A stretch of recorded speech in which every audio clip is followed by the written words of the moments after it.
আপনারা বিক্রি করেন কত রেটে? উনি মাসে মনে হয় 60 টাকা 70 টাকা 50 টাকা বেশি কোনো মানে 150, 160, 170 যে যেমনকে পারে। হ্যাঁ এমআরপি কত আপনি জানেন এই চিনির?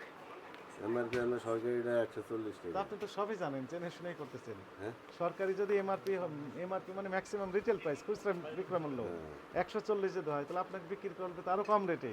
আমরা তো ওই রেটে দিই কিন্তু আমরা তো ভর্তা বিলাইতে পারি না আচ্ছা, ঠিক পর্দা আছে কুলাতে পারে না, কিন্তু ওই যে ওই স্যার বললেন কি বাংলাদেশ চিনি ও খাদ্য শিল্প কর্পোরেশনের লোগো ব্যবহার করছেন কেন, নাম ব্যবহার করছেন না, কেন? এটা আসলে আমরা তো নিজেরা করি না কোনো প্যাকেটে আমরা করি না আমরা প্যাকেট কিনে নিয়ে এসছেন, আমরা প্যাকেট কিনে নিয়ে আসি। প্যাকেটে লেখা আছে এটা আপনি ব্যবহার করেন কিভাবে?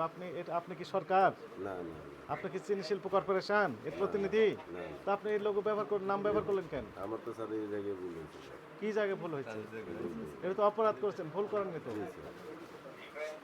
এইরকম তো আমরা যে বুঝি না আগে এরকম মনে করেন আমাদের কেউ সাবধানে তো করে দেয় না মেহনত এই যে আর তাছাড়া আমিও মনে করেন খুব কষ্টে আমি মনে করেন আসছিলাম আমি মনে করেন কোনো এখন ব্যবসা এই ব্যবসা করে আপনার কষ্টটা দূর হয়ে গেছে, এই না তো। শুনেন না আমি খুব কাপ চাপা আসছিলাম